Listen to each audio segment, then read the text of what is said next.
Okay, so I just got home from work and I'm super excited because I got a package on the front porch. I already set it outside. We're gonna go out here and see what it is, and I can give you a hint. We're gonna need this right here. There she is. Let's set this down and we'll get this thing open and check it out.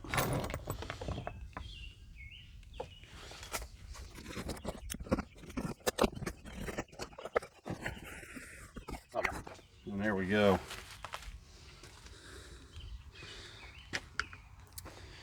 There's our drive shaft, made by PEM Racing. I think they're out of, let's see here, St. Clair, Missouri. So if you need anything drive shaft wise, this would be a good place to get it. This thing was only like $250 shipped to my door. It's 3-inch diameter with Spicer 1350 joints, and it's pretty nice, really. I mean, it's made out of DOM steel. It's a little heavy, but that'll be all right. It's cheaper than carbon fiber or aluminum.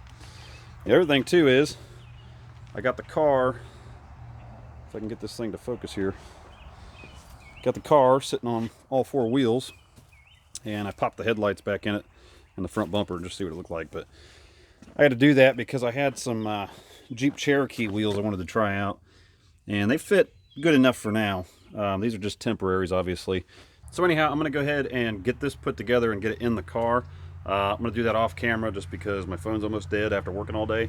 And I am definitely not waiting until this weekend to put this thing in because I've got some other plans that, I mean, you're probably going to see it in the description of the video, but whatever. I'm just super excited for this. This is going to be sweet. So I got some torque converter bolts for it.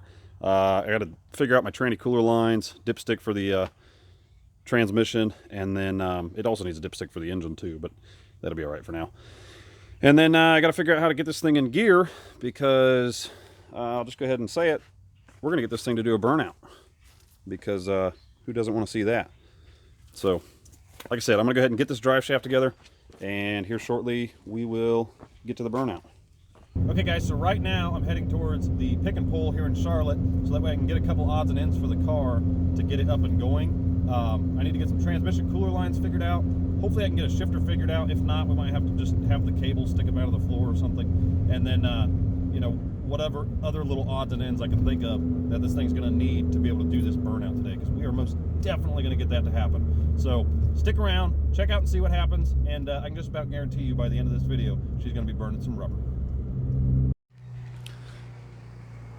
Okay guys, so I got everything put on there. Today was a little bit more stressful than what I wanted it to be. I'll go ahead and admit that now, but at least I got it to where it's going to work. So I got a dipstick to try to get that to work. Bent it all up, got it all in there. I was like, sweet, that'll work. And then I had to cut it anyways because this would not wrap around, which I figured it wouldn't. But I just needed to get something on there to at least block off the hole. It would have been cool if that worked, but it didn't. So the other thing is I got the transmission dipstick in here. That did work out perfect. So we can get that all filled up and good to go. And then every single 4L80E at the junkyard was freaking gone. So just got a Camaro shift cable. It's vice grip down there. So that's my shifter for now. I want to get a nice shifter anyways, so that'll be all right to be running for temporary. So anyhow, it's all ready to go. I'm going to top off the transmission fluid, and then we're going to see if this thing will burn the tires. So let's get right to it.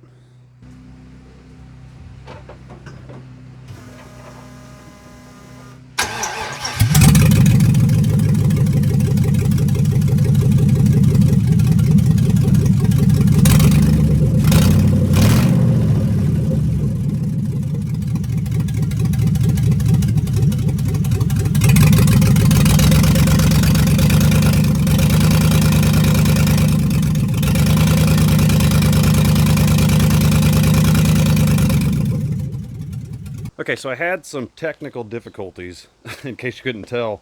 The thing just did not have any power to it. So after scratching my head for a minute and checking some things out, I noticed that a lot of my injectors weren't firing, and I was getting some seriously bad misfires pretty much all across the board. So I went ahead and took the injectors from a Trailblazer SS intake that I have put aside for this car and went ahead and changed the connectors and put those injectors in there. So I think it was a 24.8 pound injector, and now we're up to a 30 pound injector. I already started it up, and I gotta say it sounds great. So this thing will do a burnout right now.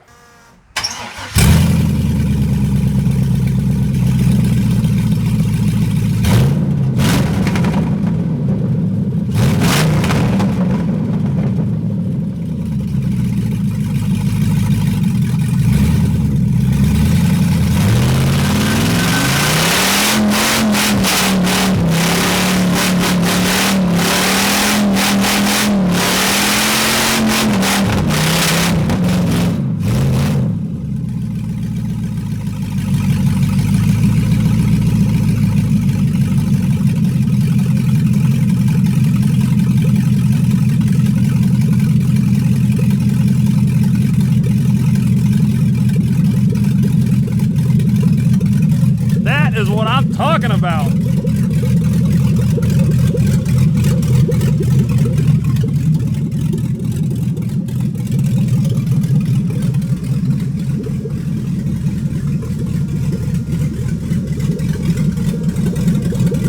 Yeah, it gets a little smoky without anything in the back there. Awesome. So there we have it. It did a burnout, and it did it effortlessly. As you can tell, I had to have some sort of chocks in the front because I need to get the brakes bled a little bit more properly because I just don't have the extra help to be able to do it. So I gotta get that done. Plus it needs power steering lines to go from the power steering pump to the Hydro Boost back to the rack. So I don't even have any brake assist anyway. So those worked out perfectly. It spun both tires like it was nothing, which is what a Detroit locker is supposed to do anyways. And I gotta say, I'm just super happy about this. So if you like seeing this and you were excited to see this thing really get on the street, go ahead and like this video, subscribe to my channel, and I'll see you guys next time.